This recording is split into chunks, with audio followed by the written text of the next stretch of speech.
stagnating. Just a good old boy, never meaning no harm. The best you ever saw, been in trouble with the law since the day he was born. What's up, everybody? How y'all doing?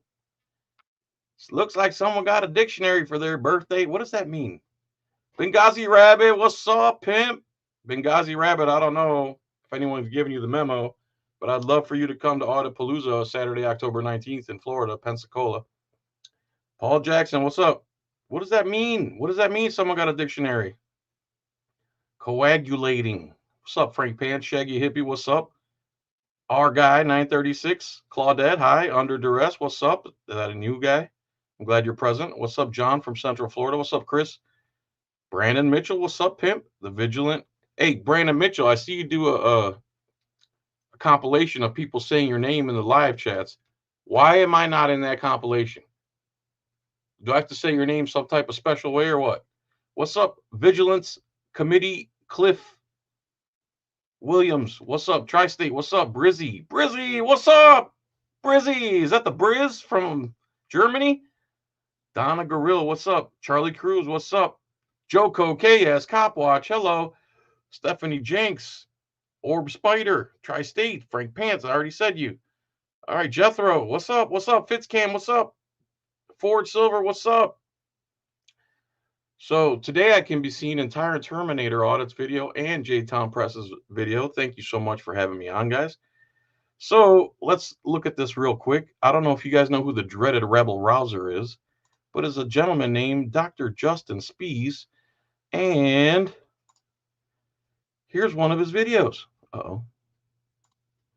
He goes to council meetings and speaks his mind. And just like Clearwater and just like Texas and just like around the country, these imbeciles who are in the city council meetings, they think they can control people's speech and the way they talk. And they did it to him over and over and over again in this video. I'm just going to play a little bit because he calls the Congress people big PUSSYs and giant BITCH, and they tried to use that you had to speak on the topic. So let's play just a little bit. Is there anyone who would like to give general public comment?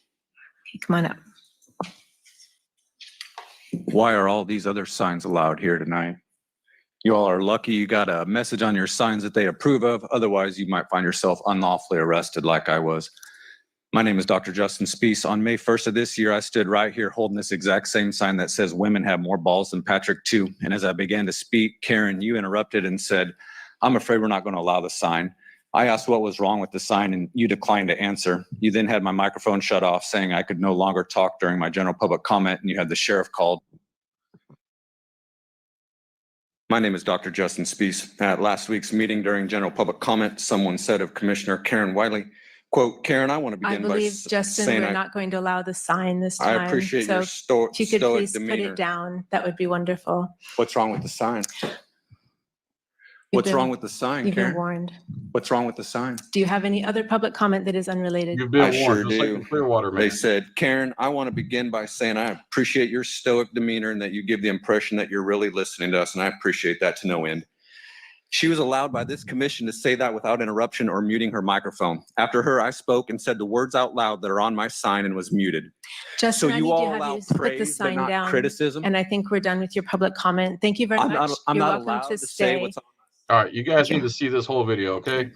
I went and stood link is right in the over there, description. right where I was standing this whole time, peacefully He and went quietly from for over free half an speech, hour, and then getting Shannon arrested, Reed, you stopped me. finally You they stopped the figured out meeting to what he's say doing is to me legal. that I had made my point To and that you had been patient, here which he is means this today. was all about the sign and your attempt to control it and limit my free speech. Okay. You then said I was standing too It close is. to staff, and then And that there he was, is. and then that I The was dreaded blocking the Rabble traffic way. Rouser. But none of that was true. So we were there for the Can't entire tell 'cause meeting, he's so far. and at no time was anyone disruptive or Oh, I can't hear you. Did I mute until your Shannon microphone? I Reed can't hear you, did bro, if you're this. talking. I do want to make a point of order before we start. The video is still You might have muted yourself. Ask. Wow, all you did Deputy, was can sit you up and please you have looked like you Justin came just so much step back closer to the and thing. I still can't hear you. All right. Did I mute you? No. The video was going. Can you hear me now? I can't hear you, brother. I don't know if you can hear me. Definitely can't do the interview like this. I can hear you. Oh, my audio's still playing? It was, yeah. What am I doing wrong? Let me take you off and then put you back on. How about now? Can you hear me now, man? Still can't hear you. What the deal is going? Let's remove this. I don't know why I can't hear you. Let me mute you and then unmute you. Try now.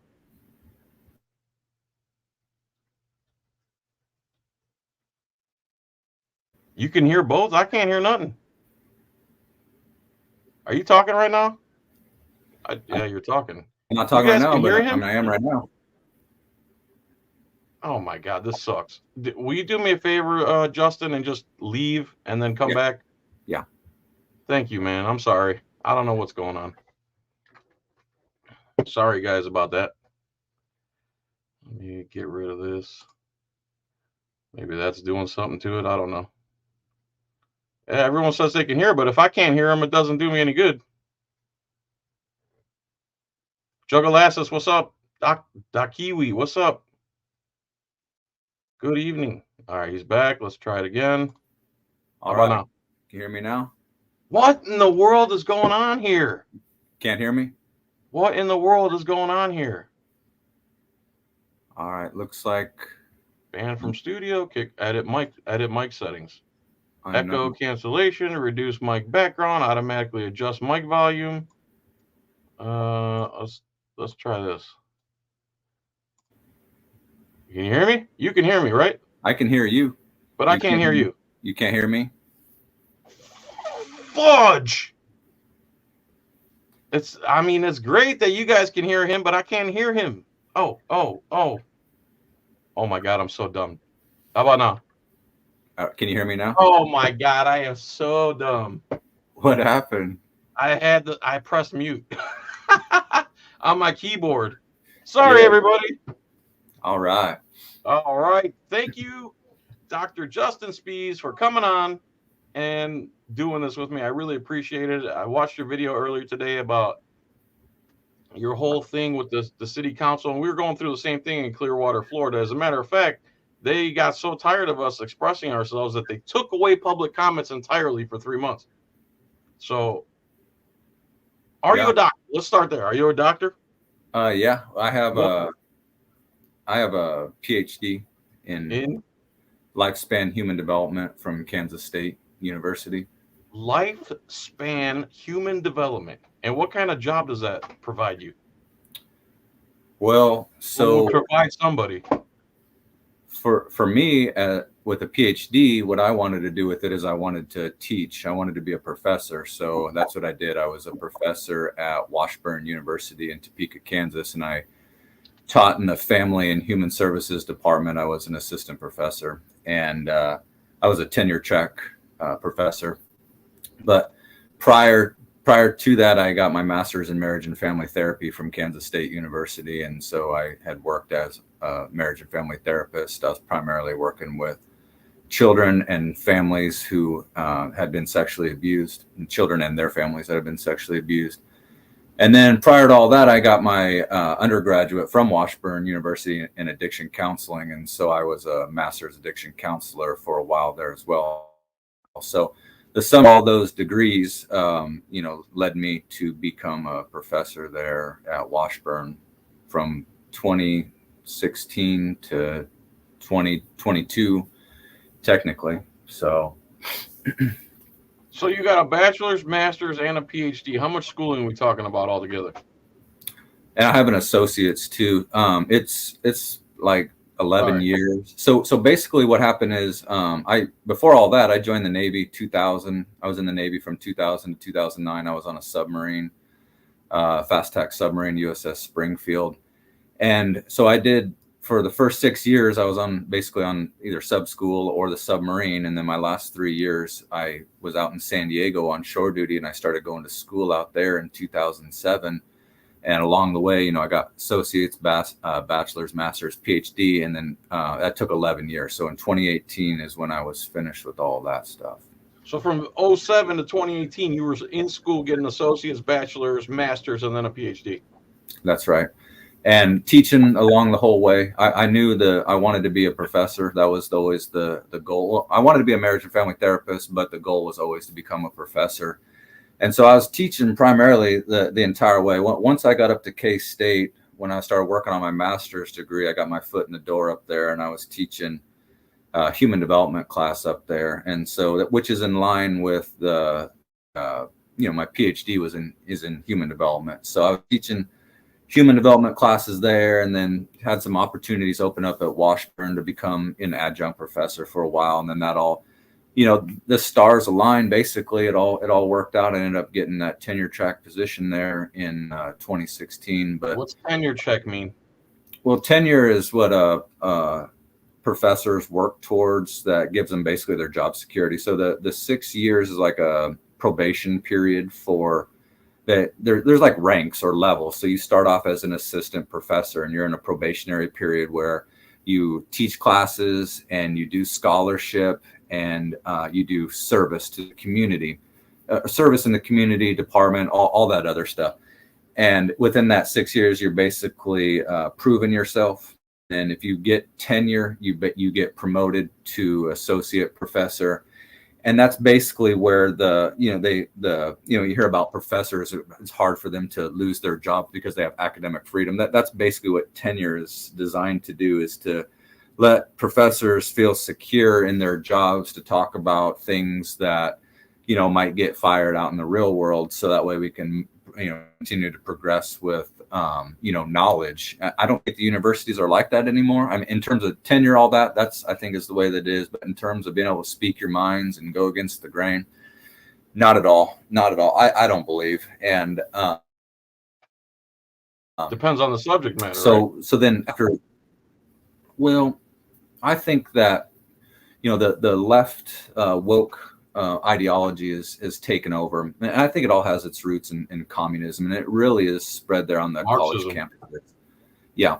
And so I always call it as, swimming in the same direction. And if you're one of the people that swims in the opposite direction, they'll just throw you out right away. And so, and on paper, you're supposed to have the freedom to push ideas, but if you push the wrong ideas, meaning, I don't know, if you question any woke ideology, if you're, heaven forbid, you be a Trump supporter, that kind of stuff. So, but anyways, and then after associate professor, you can get promoted to full professor as well. But my time ended at Washburn in 2022, and but overall, that's what that degree would do for me. You're not doing assistant professor or anything like that anymore?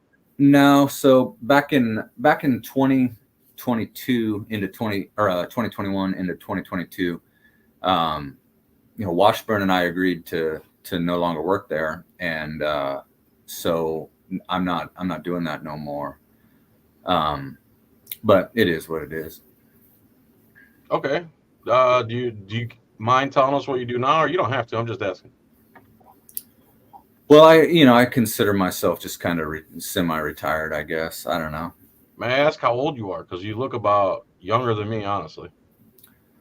I just turned 43. Okay, I'm 48. Okay. Yeah, so we're right in their same age. Cut off my grays. You let them grow and get dreaded. Yeah. I got to, man. Got to. Why the dreadlocks? Is that symbolic? Does it mean something? It's just something that I wanted to do. You just like it? Oh, I love it. It's not like a man's hair is his soul. Some people with dreads think like their hair is magical. Oh man, I love having dreads, man. I love the dreadlocks. Aren't they a pain in the butt to clean and stuff? How does that work? Well, the longer they get, yeah, the more time consuming they are to wash. But no, the washing process actually helps them to dread up and start to take form and stuff like that. So as much of a time consuming thing that it can be, it helps the dreads grow. What makes them do that process? What is that? So for me, you can grow dreads in a number of ways, but for me, it's been a kind of a combination of things. I started out first by having them all separated into dreads and into individual dreads. My hair was a lot shorter. This was 2.5 years ago, so my hair was a lot shorter, and they were separated into dreads, and then just didn't wash them. Just didn't wash my hair. People, before people say it's dirty or whatever, it's really not. what I've experienced is that after you get over like the initial wash, so I use this kind of shampoo that completely like just dries your hair, strips your hair, makes it just dry. Whereas if you use like shampoo at the store, it feels kind of greasy, especially if you have a conditioner, it feels greasy. So once you strip all that out and it's just your natural hair, I've found that, hair, humans had hair long before we had shampoo. So the hair will just naturally kind of just is resilient and does its own thing and stays more or less clean on its own. And when it gets greasy, it's your natural skin and oils coming off your skin and stuff that's greasy, so called, right? Yeah, that we would have had that we had, thousands of years ago as we walked around without, Yeah. shampoo and So all that. naturally, your hair isn't supposed to smell like lilies and stuff and be completely soft and conditioned. It's supposed to be that way, kind of to protect you almost back in the day, right? Yeah, for sure. I think, and they're warm as hell. I walk around in the wintertime, just put my dreads over there. They're warm as hell. It's like a woolly mammoth almost. But So are you married? Do you have any children? so I have two kids. I have two kids. I have my son is 22. That's So not a kid. Yeah, he's an adult. And So then you have an adult, and what else you got? and then Another adult? my daughter is 17. Okay. And just found out a couple weeks ago that my son is going to be a dad. So I'm going to be a grandpa here in the spring, believe it or All not. Patriots, please. Yeah. Make it Patriots. So that's kind of the phase of life that I'm at right now, where I'm all of a sudden going to be a grandpa. So there's that. But the story and all of that is, so I'm divorced, but the story and all of that, it kind of ties into, that opening video you showed there is basically up to the present. And, basically what ended up happening is in, COVID in 2020, it all starts with COVID for me. And, I was against it from day one. I was against everything. I didn't want to wear masks. I didn't wear masks. I didn't want to change anything about my life. Didn't think that we needed to. And so I had a real problem with it from the very beginning. And I was living in Lawrence, Kansas, and Lawrence, Kansas is the home of Kansas University, and it's an ultra liberal place. It is very, very liberal. Like, is that where Washburn is also? Washburn's in Topeka, and Topeka is the capital of Kansas, and Topeka and Lawrence are about 30 miles from each other or so. So like a 20-minute drive. Yeah, more or less. And then and then Manhattan, which is where Kansas State is, that's about an hour and 15 from Lawrence. And I lived in Lawrence, and I commuted up to Manhattan practically every single day while I worked on my master's, and then practically every single day starting on my PhD, but then that slowly went away. So I was driving up there and, teaching and going to class and seeing clients, and then driving back to Lawrence every day, which is, that's a long fucking time to be sitting behind the wheel. But you're dedicated to education. I'll give you that. Well, I was. It was very. It was important to me. I really wanted to be a professor, and I knew that was the route I needed to go. And at the time, I was, I was married and had my kids were younger at the time, so we weren't going to move them. They were already in school and stuff. And so I decided I was just going to commute, and I did that, and that was fine. And I even taught a class, out in Salina. K-State has a remote campus out in Salina, which is about 2.5 hours from Lawrence. And I would drive over there and teach because I wanted to teach. I love teaching. And I view like what I'm doing right now as an extension of that, is teaching. Whether, you asked earlier something along the lines of, call yourself an auditor or an activist or whatever. And I'm still a teacher, but a lot of teaching, especially in my field, which is primarily human services department, we teach a lot of activism, teach a lot of social change and stuff like that. So, I always felt like if I was going to work with my students to teach them these things that, I think a lot of professors get stuck up in the ivory tower, basically meaning that they're just on the college campuses, just referring to research or doing their own research, but they're not on the ground doing anything. And so I felt like I needed to put my money where my mouth was. And so in 2022, then I got fed up with the COVID bullshit. And basically what that meant was that in July of 2021, the school district that my kids were in, they implemented a second, they extended the mask mandate. So basically in I think in March or April of 2020, the schools closed down there in Lawrence, but also across the state, and didn't go back into on campus or in-person learning until I think the following January. So they were online both spring of 2020 and then into the fall of 2020 as well. And then so when they opened back up in spring, they did it with a mask mandate. And along that time, Douglas County, which is where Lawrence was and where I was living, they were doing countywide mask mandates for children beginning at age 2. And so that mask mandate went into about May of 2021, and they lifted the mask mandates. And then over the summer, there was no mask mandate, but it was still hysteria. People were still crazy. And I was saying, Lawrence is so liberal, man. I would go to the stores and people would want to fight me. Seriously, on Christmas Eve, I had 2 guys wanted to fight me in the store there in Lawrence because I didn't have a mask. And they both came up to me. That it was so retarded. They both come up to me in their masks. And I'm like, if you guys are really afraid of me not having a mask on, why are you You'd want to stay away. You'd want to stay away. Why are you putting yourself in jeopardy? It's just like I don't want to be on camera. Hey, take me off your camera. Right, and then get right. That's not how it works, dude. Right. And so then, at that time, throughout that time, denied access to multiple places around there that flat out refused me service. And, I even had a medical exemption to not be able to wear a mask. And it did not matter. There's no such thing. Yep. It did not matter at most of the places. So anyways, so they lifted that mask mandate in May of 2021, but they, over the summer, it was still hysteria. And then the school district implemented, they said beginning the fall semester, we're going to do another mask mandate. And that's when I said, all right, fuck this shit, man. I've had enough of this. My daughter was going to be starting high school. She's going to be a freshman. I told my daughter and my ex-wife, who was my wife at the time, I was like, I'm going to go up to the school, man. I'm going to go up to the school. I'm going to let the principal know, give him, let him know how wrong this is. And I wasn't really going to do that because, my daughter was, going to be a freshman and it really wouldn't have accomplished anything. She might have caught some flack from the other students. Right. It wouldn't have caught anything. And, and it really, it was the principals. I felt everyone could have taken a stand. So the principals could have taken a stand, but the order was coming from the school district. And so the school district building there in Lawrence sits right on this really busy intersection. I said, all right, I'm going to get some signs and I'm going to go sit out on the fucking corner there. And that's exactly what I did. And while this is all happening, this is all within the context of, I was an atheist professor. I was an atheist professor up until the moment that I walked out there, and made these signs and went out there and started a protest. And I didn't really understand exactly everything that was transpiring in terms of Jesus calling me out there to do that. But I knew that something was going on. And that's when I started to consider myself a Christian. And so what I ended up doing. Can I ask, give me some time to ask you a few questions too in your middle of your thing. No offense.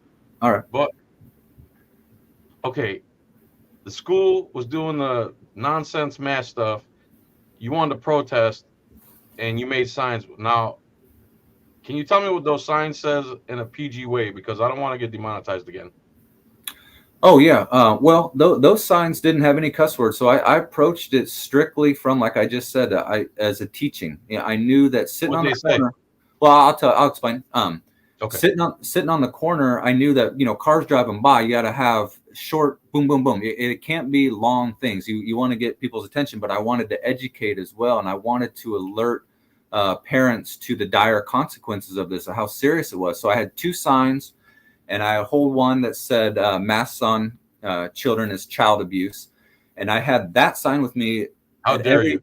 Every time I went and sat on the corner, which was every day, and everywhere that I went, I had that sign, but I also had a second sign that I'd rotate different things. And when the first message on that sign that when I went out there was something along the lines of masks destroy child attachment. And so I was coming from a child attachment perspective, and I wanted to. What are you, a doctor with a child behavioral degree or something? Oh yeah, sorry. Right, and that's what was so. I don't know what word it is, but nobody.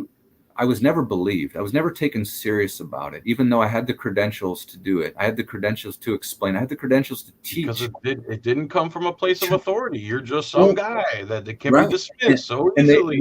And look at your hair.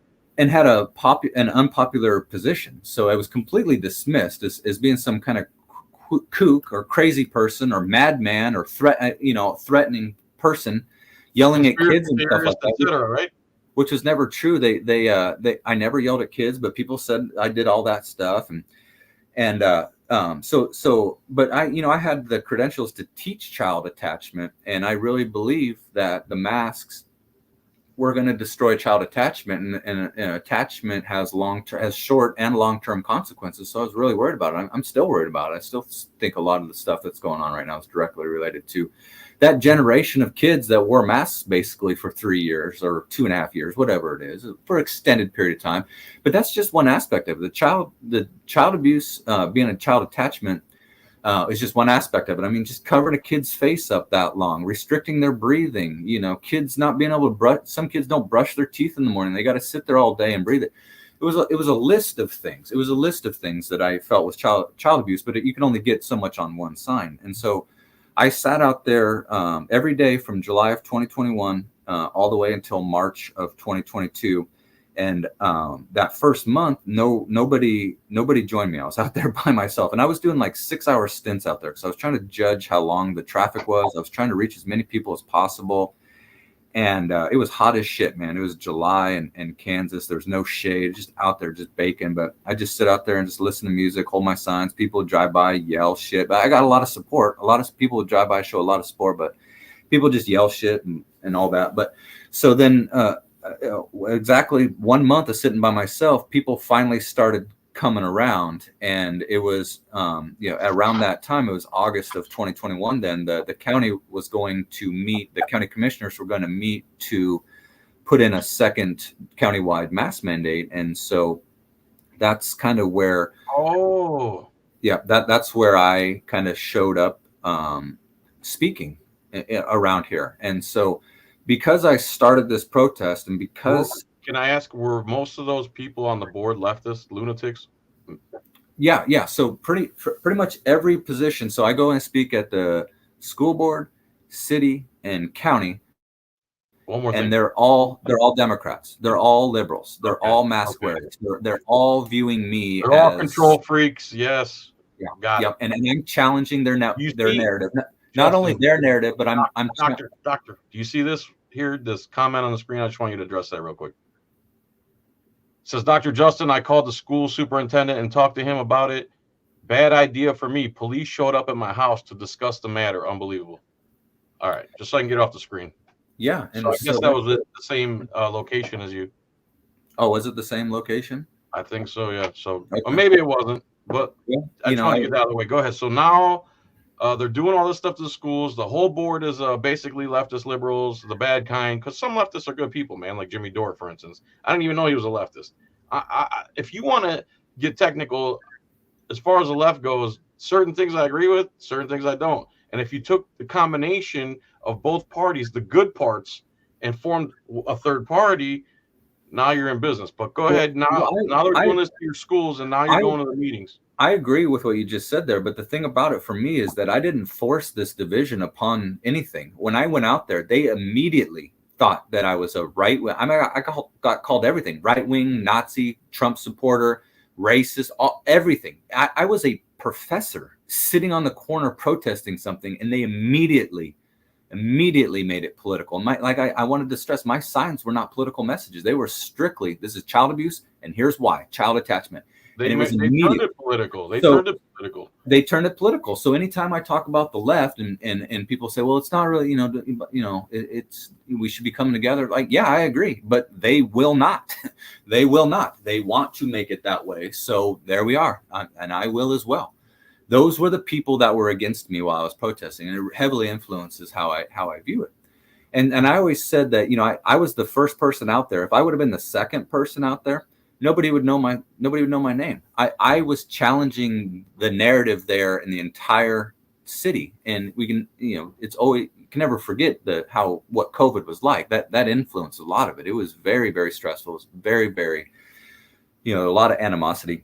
Anyways, so started speaking at all those meetings throughout the fall. More people showed up. The largest people, every day people started joining me. So every day I was out there and every day people joined me after that first month, and we got as big about 21 on one day. We needed to be bigger. I appreciate everyone that came out there, but we needed to be bigger to have our voices heard, to make change, because the change never came. They never lifted the mask mandate until March of 2022.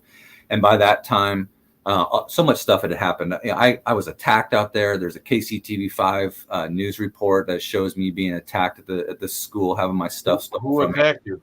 I don't know. It's just some guy. The guy never got charged. That's what that whole video on that Josh Seiden video that I did. I went in there. Oh, that's how that started. Why that guy wasn't charged? Yeah, because I got attacked in September, just in September 21, standing outside of a school with my signs. Do you remember the title of that video? Of the actual video? No, the one where you went into the thing and made him do a separate records request for every time he came out with a new camera. There's two videos. The one is called Round 1 with Deputy DA, and the second one is called Round 2 with Deputy DA. And yeah, so it was speaking at all the meetings, and so when in January, then with all that stuff happening, with getting attacked, being in the newspaper, I got attacked again at a vaccine clinic because I was protesting the child vaccine clinics in October 21. Same thing happened, but I caught three felony charges that got pled down. Whoa! Don't just gloss over that. You were attacked again, and you got 3 felony charges. Yeah, and so this time it wasn't caught on camera. Yeah, when people want to say, was this on the street corner again? On the street corner? Well, it was out. Yes, it was. It was outside of the school that was hosting these child vaccine clinics in the fall of 2021. So the schools there in Lawrence had the vaccine clinics there, and I was out protesting one of them because I feel the same way as I do about masks, very strongly, that the vaccines for children, all of it was entirely unnecessary. Here, buddy. I have an autistic brother that he was on top of the world, could throw a base at 1.5. He was throwing a baseball across the house. Yeah. And he got his MMR vaccine. Next thing you know. Yep. I know, man. I know. And I've met a lot of people through my protests that approached me and talked to me about that stuff. And I know those stories, man. There's a lot of them. There's a lot of them.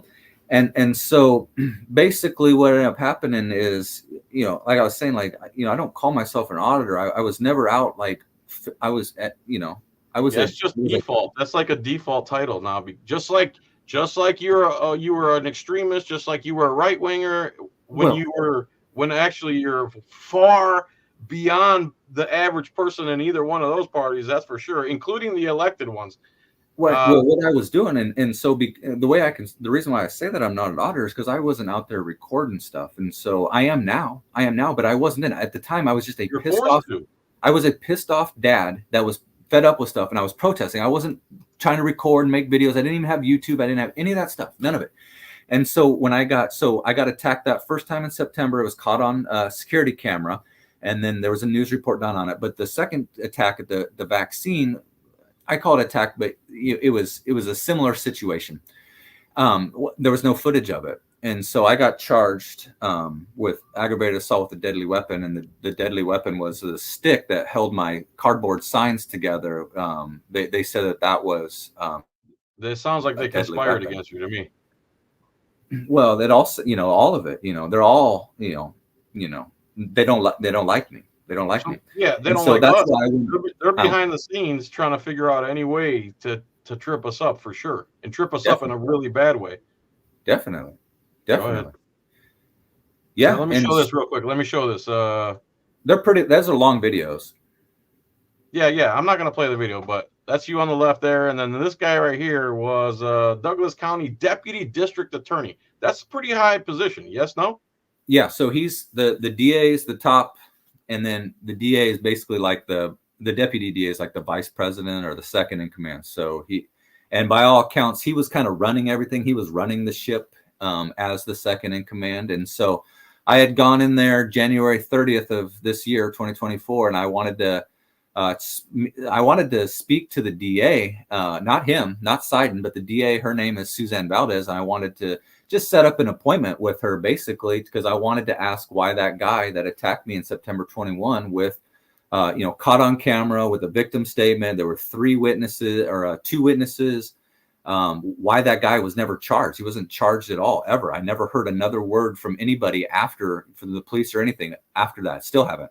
And so I just went in there to set up an appointment. And so what ended up happening is this guy, Josh Seiden, he comes out and he's the one he must have known, but he knew about you already. He had to have, right? Well, for sure. He's prosecuted me. So those 3 felonies. Oh. Yeah. So those 3 felonies, he offered a plea deal, which also did away with the disorderly conduct. For the unlawful arrest, the first time I got arrested at the county commission meeting in April of 2022, they dismissed that because. Oh, okay. I did want to ask you about that, but let's finish this guy first. Okay, and so he comes out and he's filming me. He immediately comes out and he's filming it, and I'm filming as well. I'm filming him. And so he doesn't let me set up an appointment with the DA. I ask him if I can set up an appointment with him. He says no, and I'm like, all right, well now and he's wanting to get me out of the office. He's like, you need to get out of here. And I'm like, well, I'm going to do some court requests because you're fucking filming me right now. He's like, all right, well here you can take your form and go.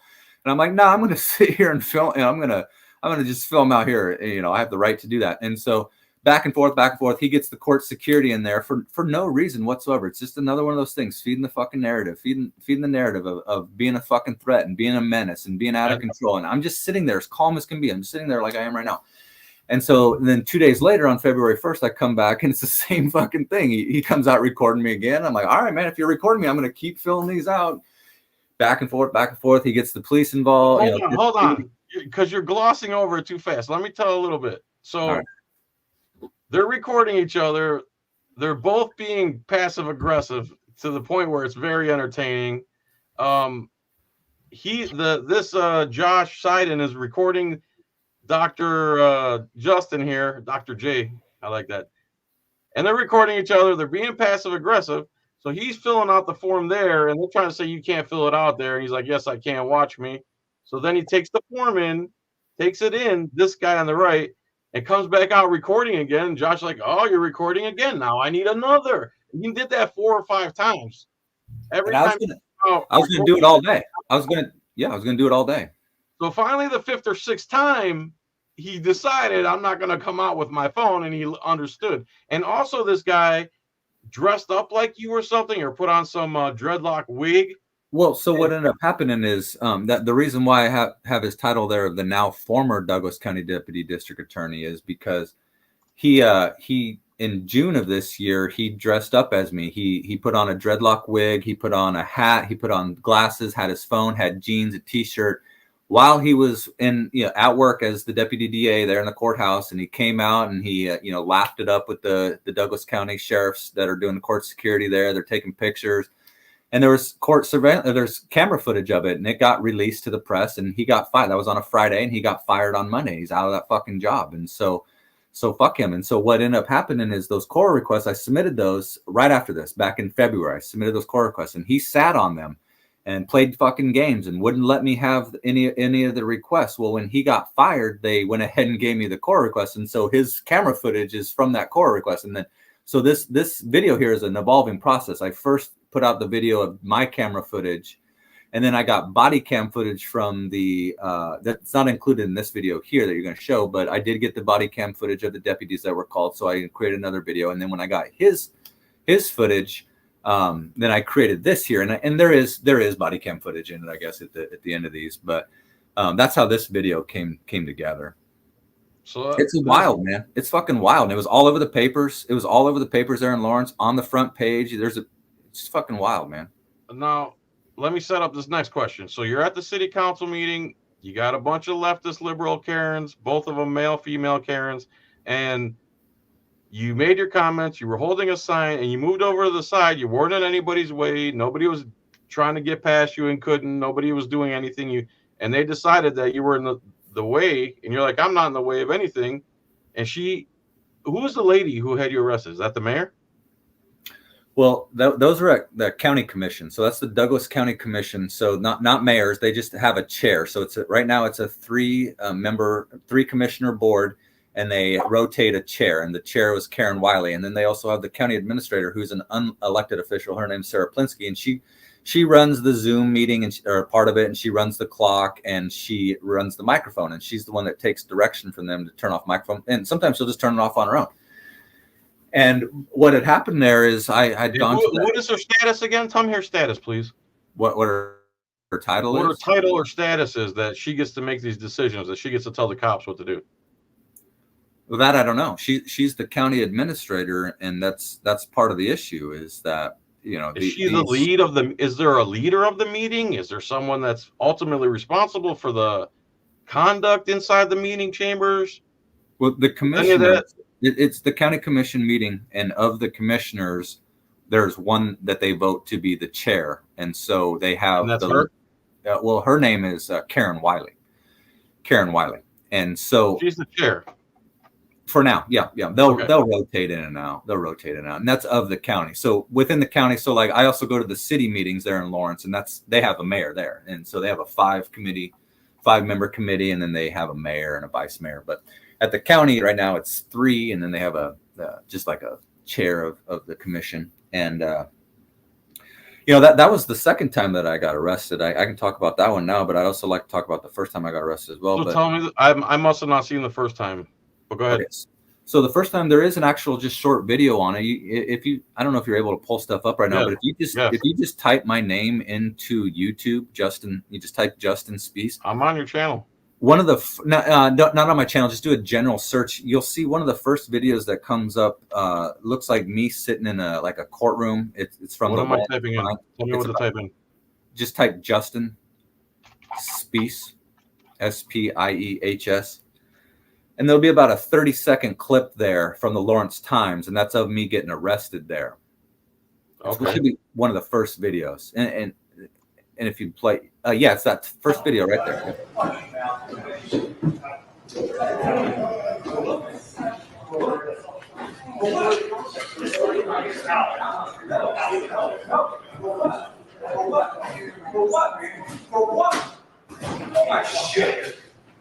Wow.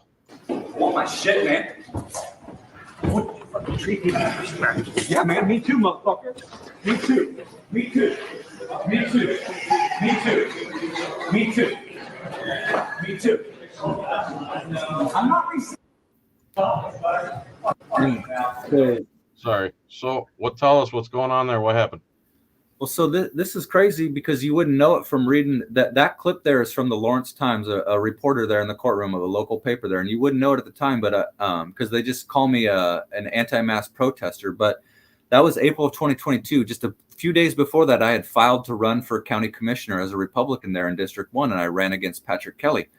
And so I had my sign there because I was standing what I did is I stood on the corner with a campaign sign, and that sign there said, vote Dr. Justin Spiehs, Douglas County Commissioner, fuck these child abusing motherfuckers. And so I walk into the meeting.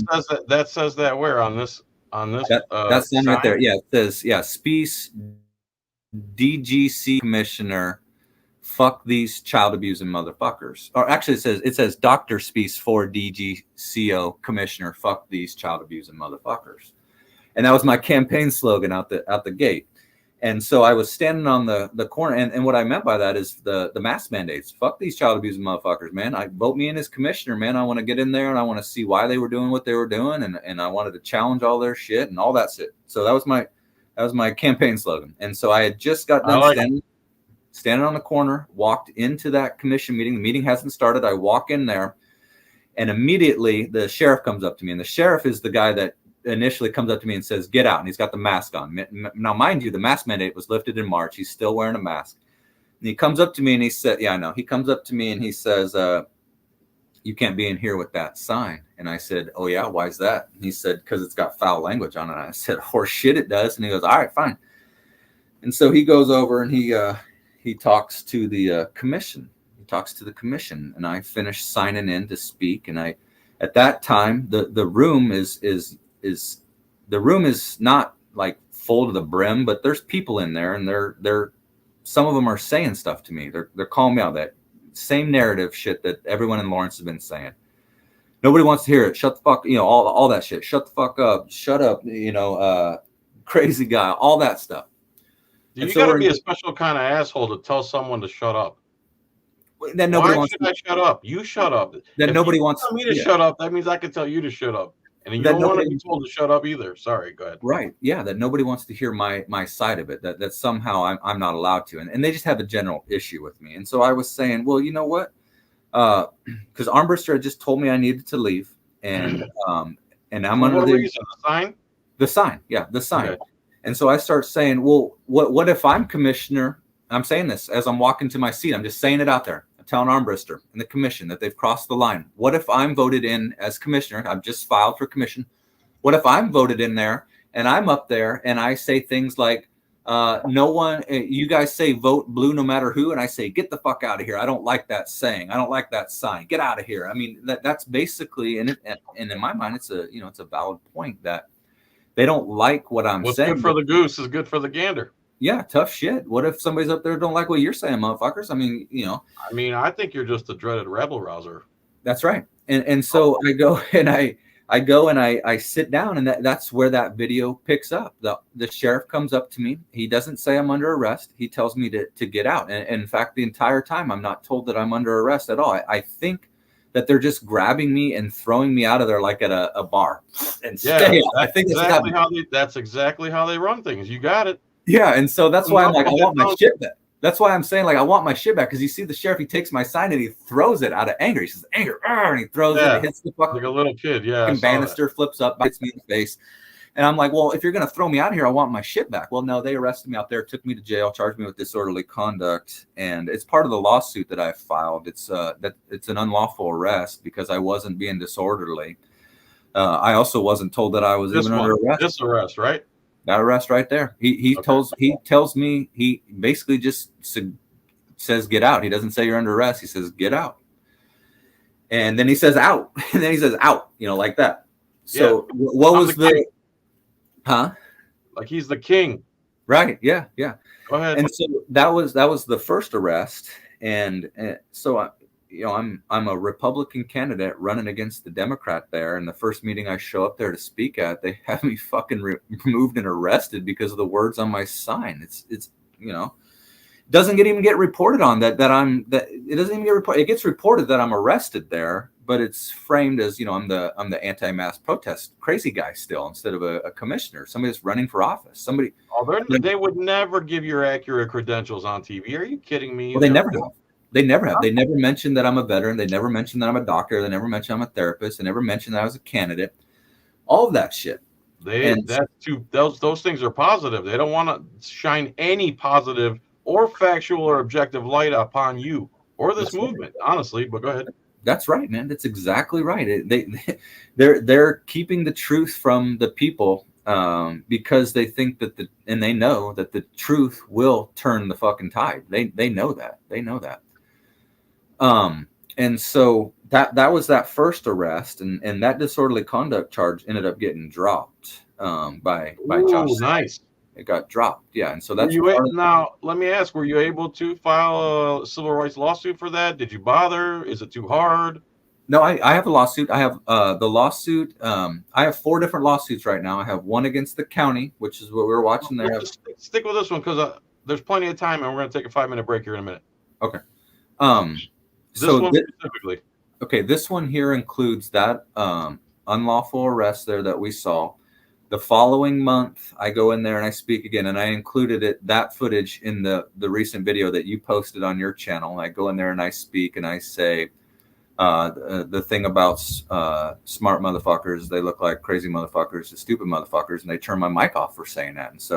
And then had those deputies basically just fucking out the fucking door again. You can't say what we don't want you to say, out of here, So that's in that. And then they also tried to have my sign removed because I would set it on the banister and it would catch the camera and it would be broadcast out. And it was my campaign sign, vote for Dr. Spiehs. So they wanted that moved. And then they also prevented me in January, February, and March from accessing the county commission meetings when they were voting to extend the mask mandate. It's because I wasn't wearing a mask. I couldn't wear a mask. And they excluded a lot of people from those meetings. So that's in there. And then fast forward from that, in this past spring, in April, May, and then April and May, I had my microphone turned off 2 or 3 times there. That's part of this lawsuit. So these were amended. I had to go back and amend it because I filed this lawsuit in January. So I had to go back. You just kept that. So the plaintiffs the same people, and you're just constantly adding and adding and adding. We've added and subtracted one as well. We subtracted one, but added more because then I got arrested again on May 1st of this year. So we added the arresting officers, and the county clerk has been added as well on all of this. And all right. so all right. that's Let's on. take a break. Let's take a break. Okay. 5-minute break. I got to pee. All right. Cool. And with the sheriff's office, or I'll let this play in the background, and I'll see you in just a few minutes. Okay, everybody, don't leave. We got plenty to go. Cool? Cool, man. Yep. Thank you. Can I call you Dr. J or Justin? What do you want? Justin. Yep. All right, Justin. I'll be right back. You All can right. even talk to the people if you want. the county commissioner. All right. Just like an attorney. Well, you can characterize that however you want to characterize that. Sounds like you're kind of afraid to answer a question, what it sounds like. Well, I answered your question. Okay. So back in September of 2021, I was standing peacefully on a street corner protesting mask mandates. So I'm not going to discuss that any And a further guy with you. got out and unprovoked battered me, stole my property, and attempted Yeah, to I'm not attack going to me with discuss that any sign. further with you. It was caught on camera. I'm not going to discuss There's that any a further with you. victim's statement, 2 witnesses' statements, and the guy wasn't charged. And so my question that I came down here to ask is, why wasn't he charged? I don't have anything further to discuss with you at this time. So can I set up an appointment then to speak to the DA since you can't answer my question? No, not at this time. Why not? Go ahead and send us the questions via email, and we'll Well, take a look. I just asked you, how come you can't answer it right now? Because I told you I'm not going to answer that. Go ahead and send me. I mean, you're basically you're not really asking questions as you're making statements. I just asked why he wasn't charged. That's Well, a question, isn't it? You're making a number of statements. You're talking about There's a suing the question. sheriff and the county commission. There was a question specifically about that incident back in September of 2021 where I was attacked and had my property stolen, and the attacker caught on video with 3 witness reports was not charged. And I want to know why. That's a question. It's not a statement. That is a question. Why was he not charged? You're making some conclusory statements there About what? about what happened. And so can you explain it to me then? you certainly got your Can you explain opinion it of to what me? happened. Can you explain it to me then? Can you stop interrupting me? You know, Mr. Spiehs, this is not productive. I think we're done here. Well, it's not productive because you're not answering my question. Well, And are Mr. you Spiehs- recording me? Yeah, are you All right, recording so me? don't delete that. Because All if right. you delete that, I'm sure you're aware that'll be a felony because I'm going to request that footage right now. And I'm gonna request your footage as You well. can't get that from me. This is my private phone. You are in a government capacity right now, recording me. So I'm going to request that. So Okay. don't delete it. All right, well, you can request it. If you file an appropriate request, I'll get it to you. Will you? That's what I just said. So you'll, okay. All right. So I will be filing a Cora request right now. Okay, go ahead. And I still am wondering why you're not answering my question. Well, you can keep saying the same things over and over again, and that's fine. And you can keep recording, and I'll keep recording you. And we can just sit here and record each other, and that's fine. That's what you want to do? I Talk about not being productive. well, I'm going to go on with my day. okay, go ahead and go on I with your never day then. once said that I'm going to sit here and record you. Okay, well, we're done here. So, Mr. Spiehs, the door is right there. You know where that is. It's the same. I'm going to go one ahead and you do did. a Cora request like I just said. So Go ahead and do your court request. But right now, you gotta leave Go ahead and leave. because we're done here. I'm going to do a Cora request right now. We're done here. Okay, but I'm going to do a Cora request there, Josh. Here's what you're gonna do, Mr. Spiehs. You're gonna walk out the door. We'll take those. No, court I'm requests going to do via a email. Cora request right here because I'm allowed to do that. If you don't, Mr. Spiehs, I'm gonna go ahead and let court security know that you are not welcome here right Why am I now. not welcome here right now? You're disrupting ordinary business. How so? You just came here. Asking you a legitimate question about something that happened to me. And I've addressed how Now we're I gonna want to handle do that. a Cora request. Okay, In person, well, like I'm allowed to. here's what I'm gonna do. Why can't I do that? Mr. Spiehs, Why can't I do that? you can submit that in writing. I'm going to submit it in writing right here, like I'm allowed to. Mr. Spiehs, you're disrupting ordinary business You're at not this going to let point. me, how am I disrupting ordinary business? You have other options to file the court request. But I have this option, and this is the option I want to do, and I'm allowed to do it. Why aren't you letting me do it? Well, because we have discretion over what happens during the normal course of business. And what's this discretion you're speaking of, that I'm not allowed to come All in right, here and Mr. exercise my rights to submit a core request in person? Is that what you're saying there, Josh? Mr. Spiehs, we're done talking here. I'm done as well. Can I get a core request form, please?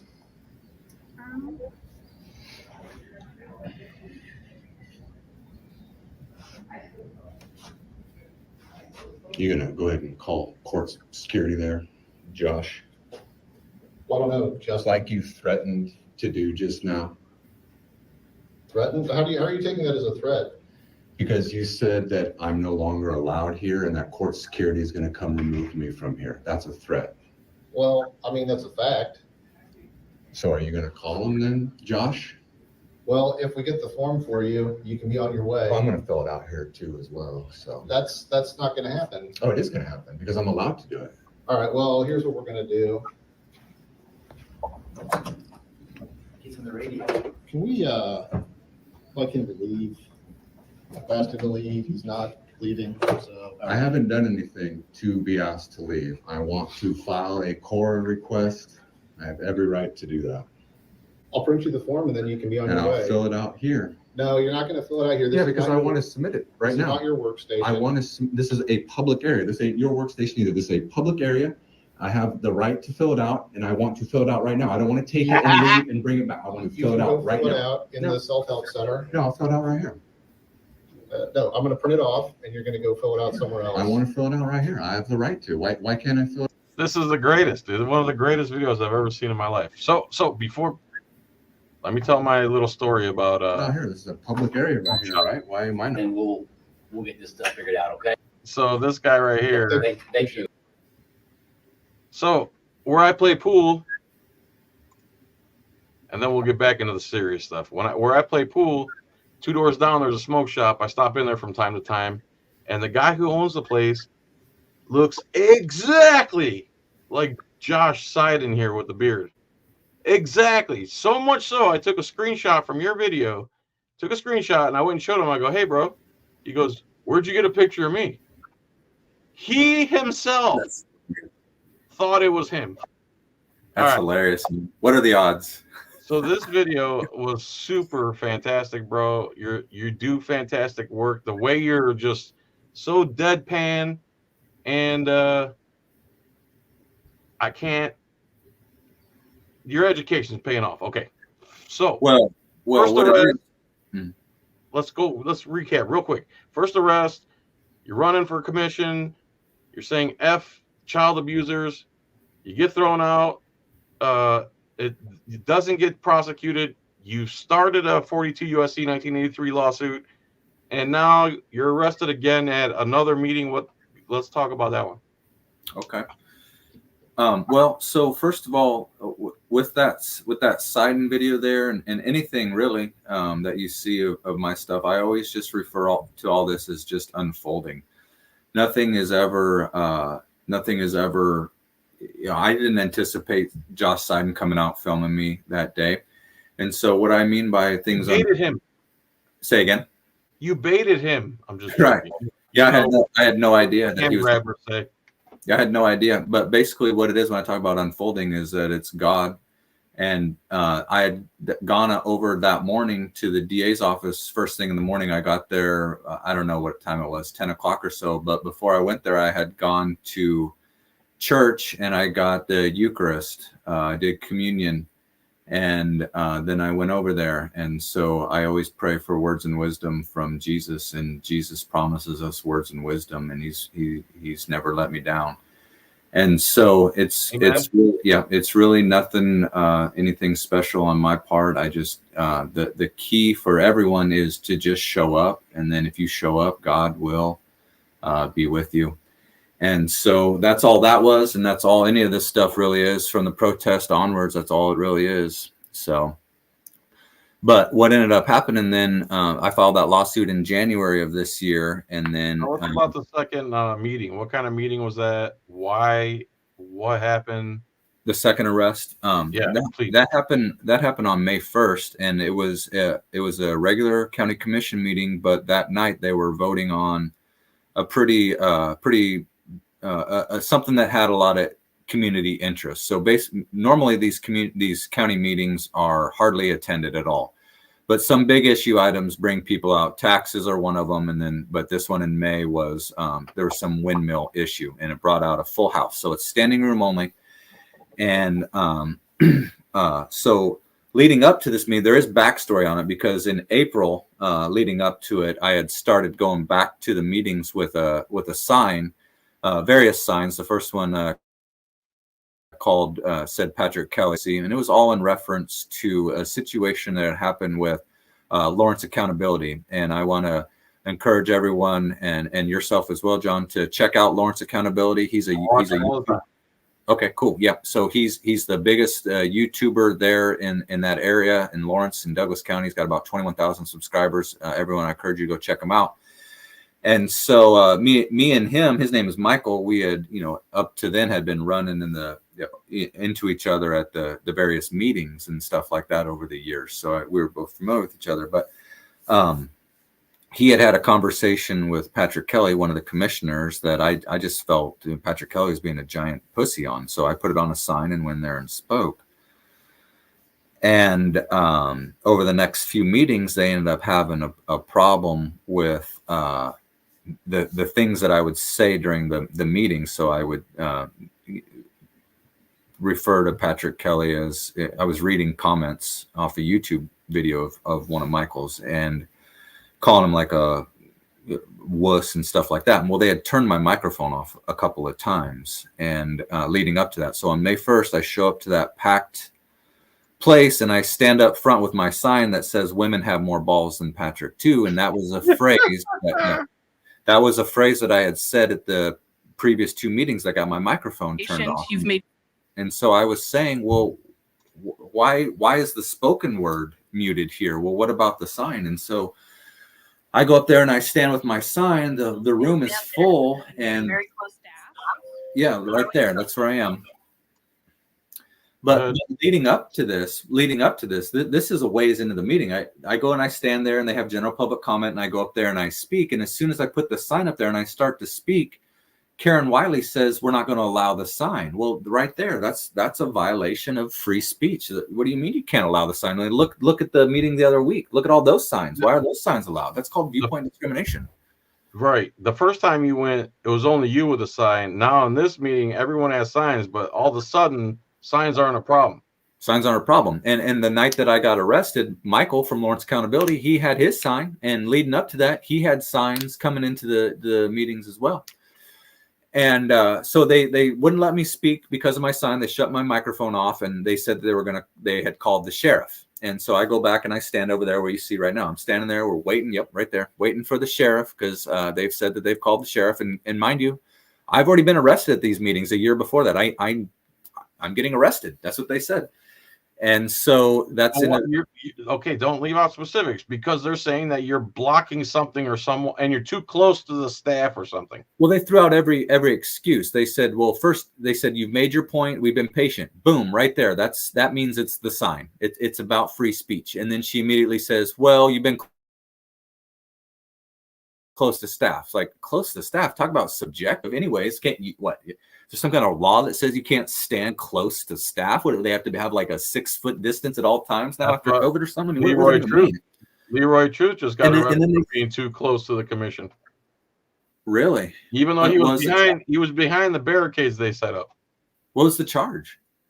Do you know? Disrespecting something, one of those blanket charges they can just fill in a blank for. Well, and that's the thing. So that's what they got me here. That first arrest, they said tried to do disorderly conduct. This one, they got disrupting a public meeting, and so they were saying those reasons. This one is disorderly conduct.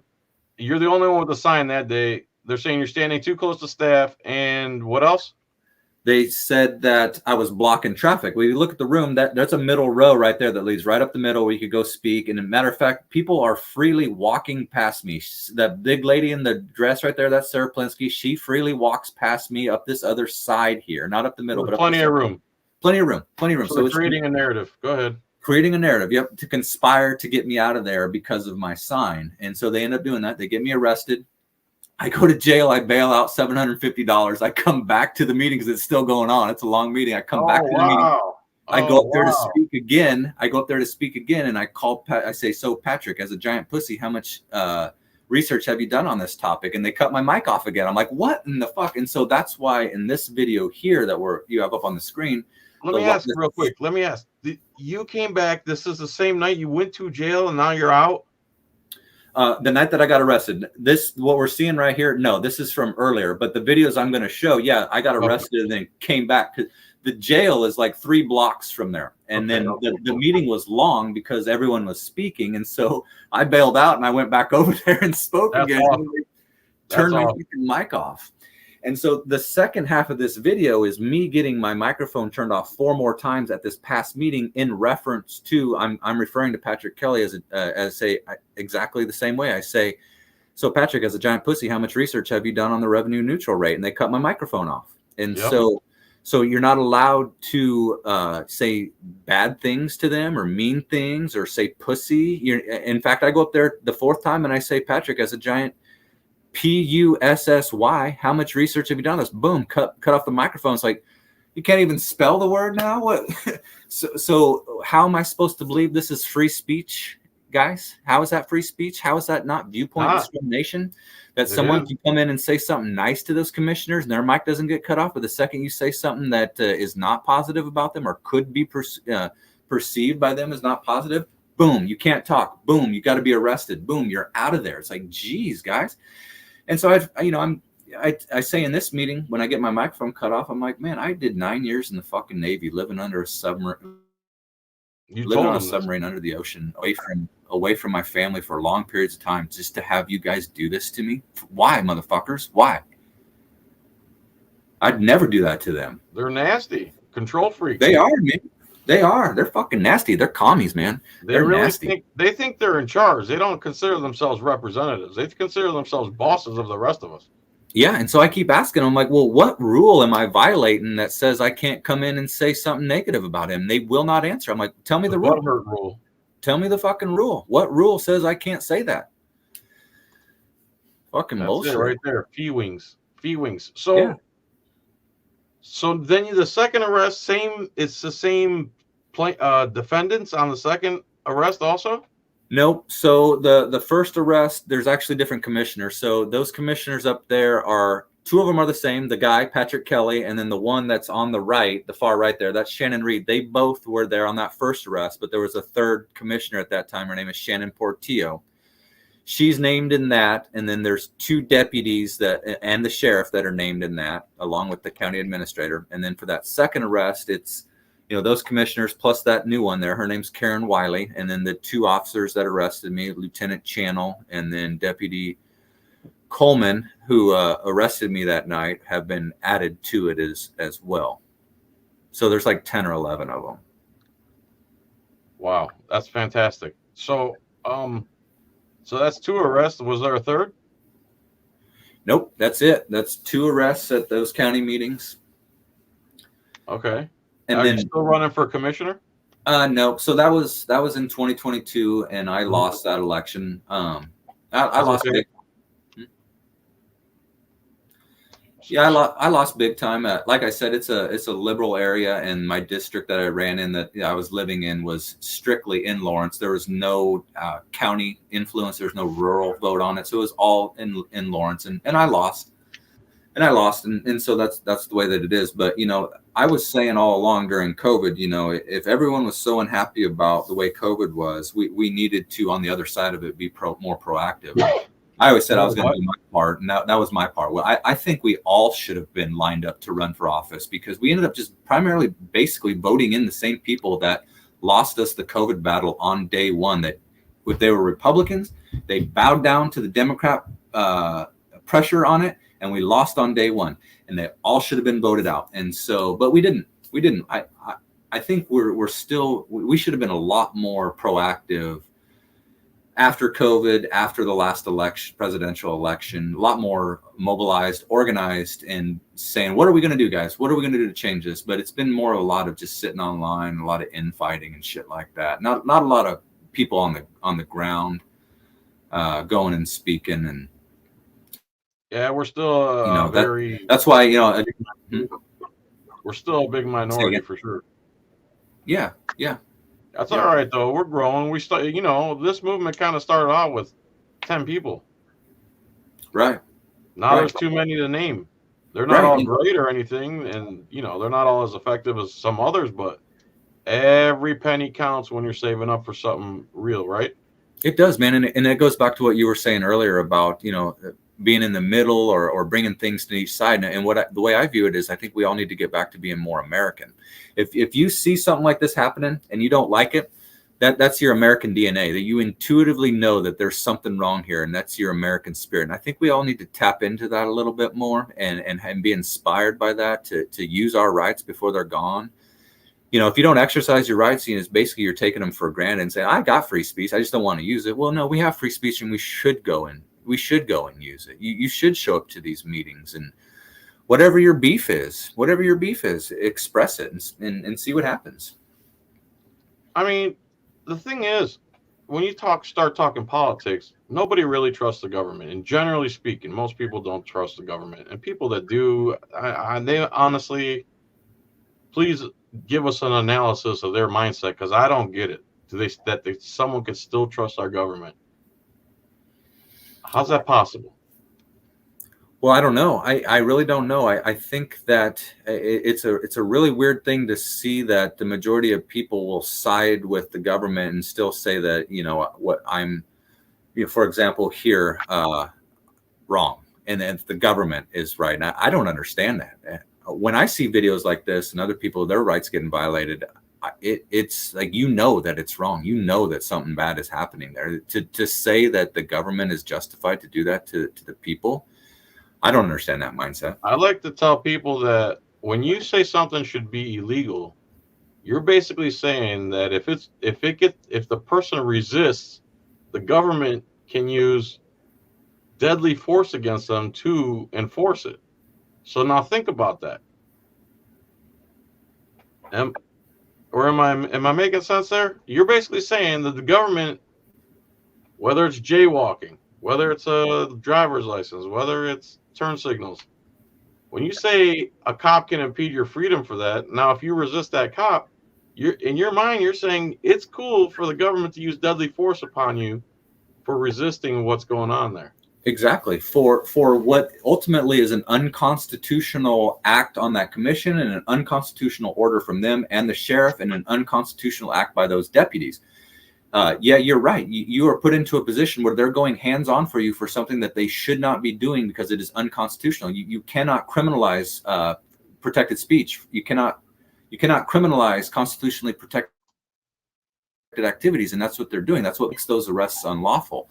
That's what makes them liable civilly in lawsuits, is because they shouldn't be putting their hands on you. And when that stuff happens, then like you're saying there, the potential goes for you could lose your life for exercising your rights and then having your rights violated. Or daring to resist jaywalking law, a walking law. Think about that. A walking law can cost you your life if you resist its enforcement. Right. Well, I mean, and look at that arrest there. They're trying to get me for disrupting a meeting. Now, it's during your time to speak. During my time to speak, right? Exactly. So, if you're ever allowed to resist something, it would be an unlawful order. So, they're trying to impose. They're trying in their mind say that they're following the law, but what they're doing is they're violating the law. They're violating the Constitution, and then saying that they can use the law to remove you. So, if you were ever justified to resist that, you could lose your life for it. And so, it's a very bad position to be in. It really is. It's a very bad position to be in. When it comes down to brass tacks, it's very disturbing what can happen to you if you resist the slightest unconstitutional, immoral, law, code, ordinance, infraction.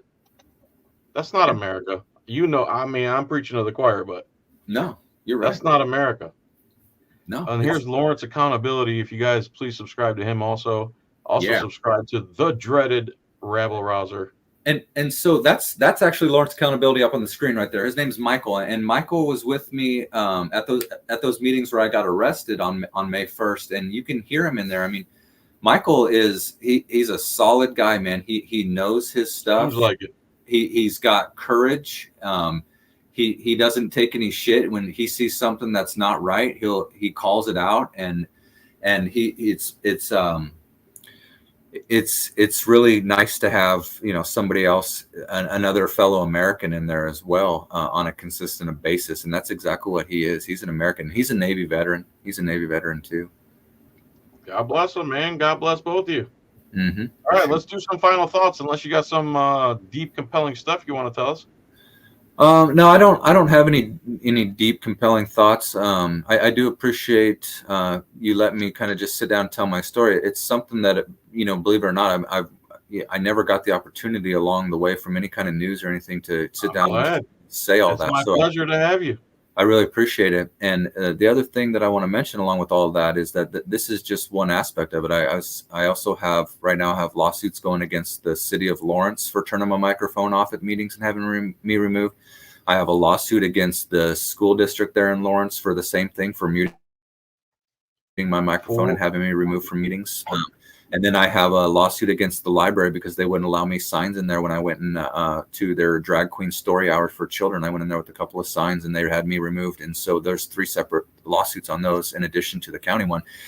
And so if you guys want to check out my channel and subscribe to it, I do post updates on there. Now, it's been a slow process, but as I get updates, I do post it. But all the videos of me getting removed from all those videos are on there. The Sidon videos on there. There's no lawsuit right now with that, but the Sidon videos are on there. You guys can check all that stuff out. And I would just appreciate everyone just sharing it out there. I'm trying to get my channel to grow as much as possible because I want to show people this, because I really do feel like to teach is to show. And then the more I show people, the more I'm teaching people. And that's what I want to do. So the more people that can see it, the better that it is. So I really appreciate you giving me the opportunity to use your platform to reach your wide audience here today, John. Are you going to do more update videos of what's going on with your lawsuits and everything? Because I believe that's the next step in this movement is streamline the 1983 process. Yeah, I will. And as it goes along, I plan to give more, you know, like what the process is like and stuff like that. At a later date to help people. But right now, in terms of like as updates come along, I'm kind of under the impression right now that the way I'm viewing things, that if I'm just gonna pick up my phone, if I have the courage to pick up my phone and film and talk into it and post on YouTube, and it's about the commission or it's about the lawsuits, then I'm just gonna go to the commissioners and say what I would say into the camera. And so that's what my videos have been right now. I like to do the updates at the meetings of the lawsuits. So do you go to every meeting? Yeah, I do. I go. You speak at every meeting?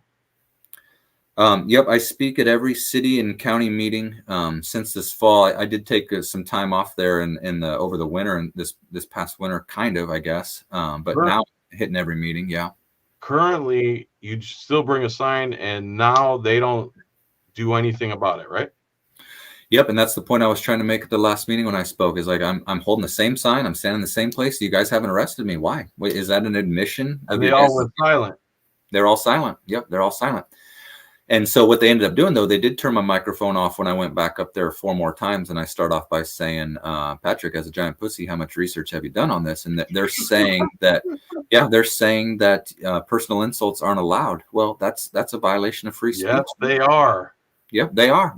That's one of the reasons why we have free speech, motherfuckers. But it's like you're living in an alternate universe. I cannot believe that I'm hearing this stuff, and I cannot believe that there's nothing I say in that meeting lets them know that what they're doing is wrong. I'm never like, all right, and this is Marianne Hoffman. She spoke and laid out to them what they're doing is wrong. They still turn my microphone off after that. Still, that night, they know. So basically, what they're doing is wrong. They still do it. You're slowly training them out of it. Well, yeah, but they're still turning my microphone off, and it's like you get in that position where it seems like nobody's listening to you while you're up there again. Yeah, while you're speaking, it's like, what rule am I violating? How difficult is the suing process? Well, it's just there's just different kind of challenges to it, different levels of challenges to it. The first one is getting it up off the ground and finding an attorney, and not only just an attorney, but an attorney that you know will have the fire that you're looking for in them because basically your attorney is you. They're speaking on your behalf, and if they're just kind of half in it, half out of it, or whatever, then that's not good, man. But if you have an attorney that's in tune to you, man, it's great. And that's the way my attorney is. My attorney's name is Linus Baker, and he is awesome, man. Okay, so the second thing is, how'd you find a unicorn attorney that does civil rights? And secondly, how expensive is it?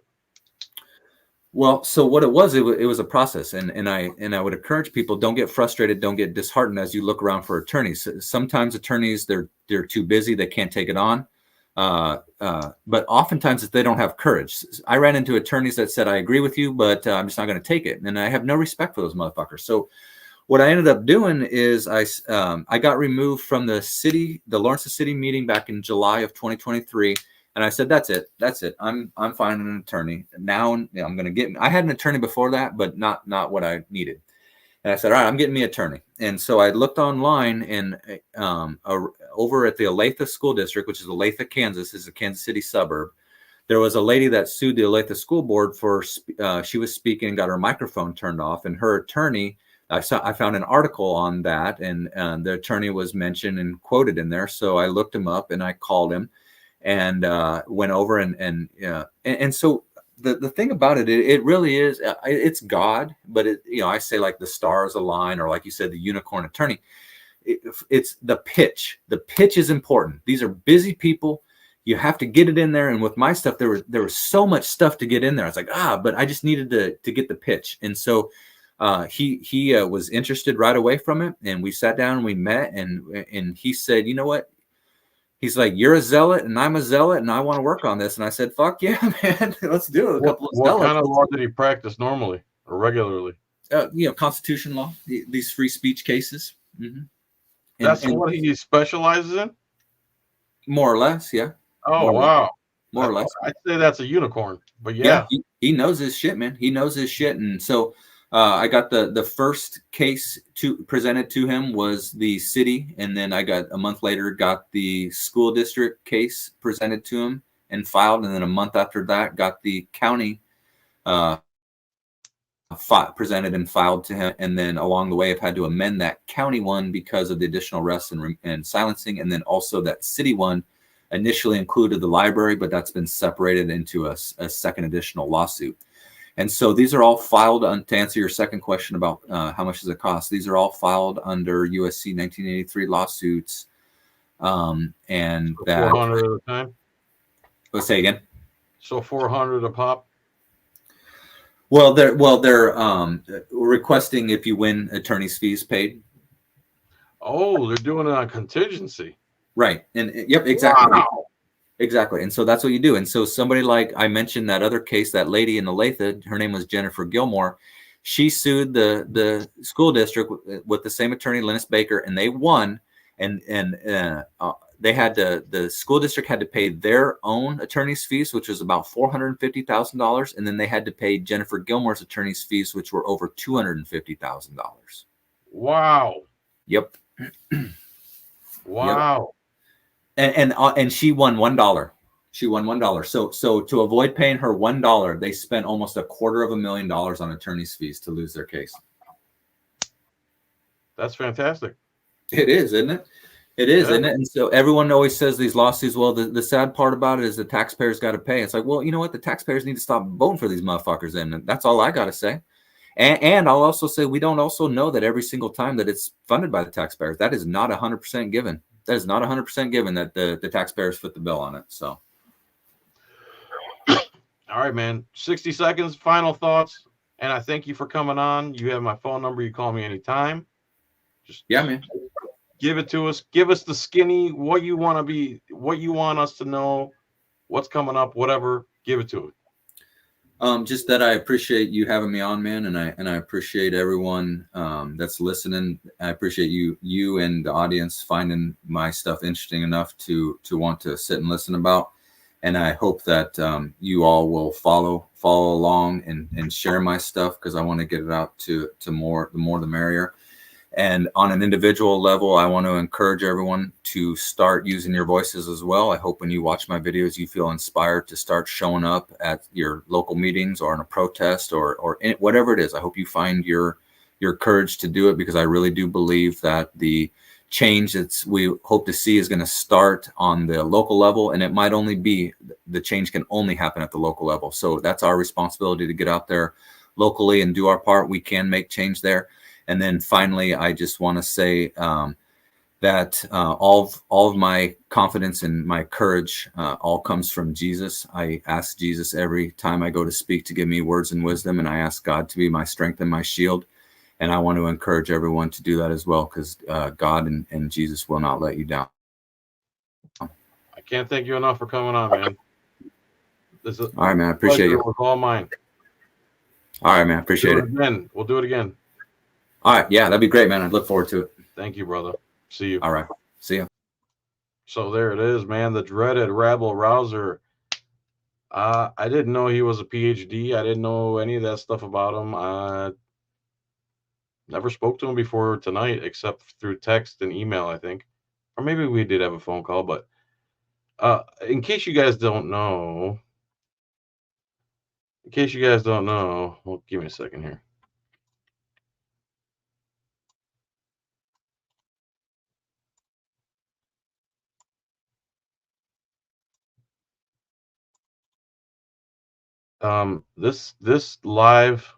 This beautiful live stream I just did with the dreaded Rabble Rouser will be demonetized 100%. And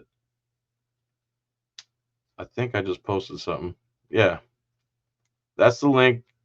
99 cents a month to become a member. Please become a member. Give it to me. I'm worth it. And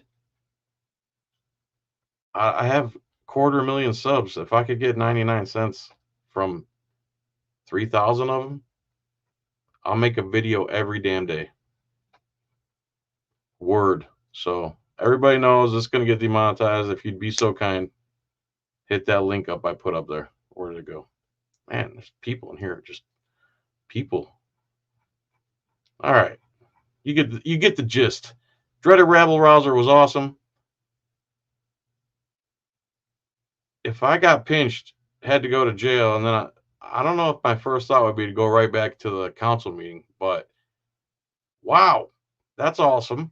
The Josh Seiden guy, that district attorney who looked like my smoke shop guy, maybe that's his, maybe he's hiding in Florida by the pool hall. We got eyes everywhere, bro. So there's that. He's got the lawsuits going. He found him a unicorn lawyer. We need a unicorn lawyer in every county. What else? Please consider joining. 99 cents a month. Subscribe to the dreaded Rabble Rouser. Watch all his stuff. It's fantastic. Subscribe to Lawrence Accountability. Lawrence Accountability. If you guys hear the popping, I'm playing with Silly Putty. If you hear the popping going off every now and then, I'm not doing the little poo-poos, the little poo-poo farts or nothing. All right. Dreaded Rabble Rouser. Fantastic.